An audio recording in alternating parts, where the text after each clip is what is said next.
Namo Myoho Renge Kyo, Namo Myoho Renge Kyo, Namo Myoho Renge Kyo. Hi, friends. This is a real short one. One of the next entries in the Volume 2 coming soon of Buddhism Reference. The Fourfold Assembly is something we hear invoked or translated early on in the Lotus Sutra. And the entry I have in here so far is that in the Lotus Sutra, the audience for the teaching to be presented, right, when we first start out, is defined by virtue of their standing in study and practice and their relation to the Buddhist order. Yeah, you've heard me say before, it's like all these different qualities. You know, in samsara, we'd call them characteristics or personalities, so on and so forth.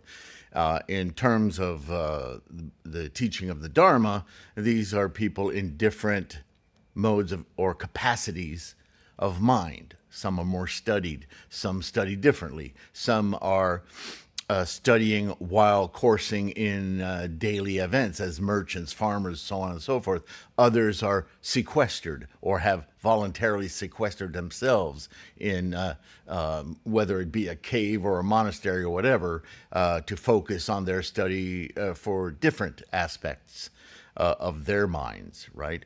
But all have a role to play, and certainly 3,000 years ago, in the development of capacity to finally attain this teaching, the Lotus Sutra, so that all, regardless of their quote-unquote capacity, can instantiate their Buddha nature.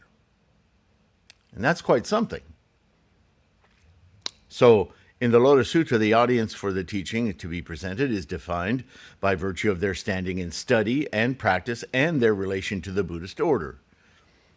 Of all the personages and levels of understanding that Shakyamuni lists, what the Buddha makes clear in his statement about the Fourfold Assembly is that the four, monks, nuns, laymen, and laywomen, are equal.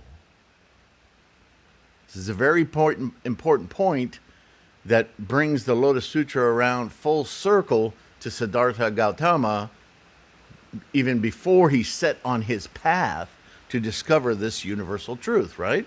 His goal was that a universal truth should be, by its nature, truth for everyone, no matter what their status, their what is it in India? Their caste, yeah? Wealth, mental prowess, language, whatever, doesn't matter. Because Buddha is innate. If it's, well, it wasn't even called Buddha at that point. It was this truth that should, if known, reduce, if not eliminate, those stresses, anxieties, dis-ease that come from wrestling with the physical material world. It doesn't get rid of the physical world. It just changes the way we experience the physical world. That's a very, very critical point, yes? So, when he says that they're equal or genuinely equal, I mean, at fundament they are equal, in that not one of them can be removed or neglected in the pursuit of the Buddha path, because all are equally have access to the Buddha nature, right? It's inherent in them. If the tradition of Buddhist practice were to neglect women practitioners, for instance, then Buddhism itself is left unsteady. Now, why single out women? Because they're always singled out. But you could just as easily say, if the tradition neglects monks, I mean, doesn't that hit you? Why would Buddhist practice neglect monks? Well, it wouldn't be the same Buddhist practice, would it? There would be something out of kilter here.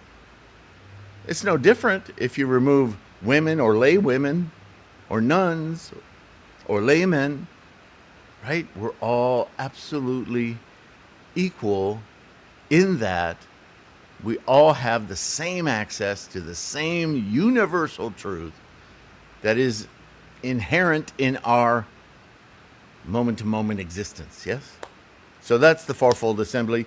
Not a very long description, but I don't know, sometimes this can be confusing. We go by these terms and we don't really consider them for their intent.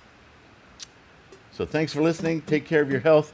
I'll see you in the next one. Bye for now.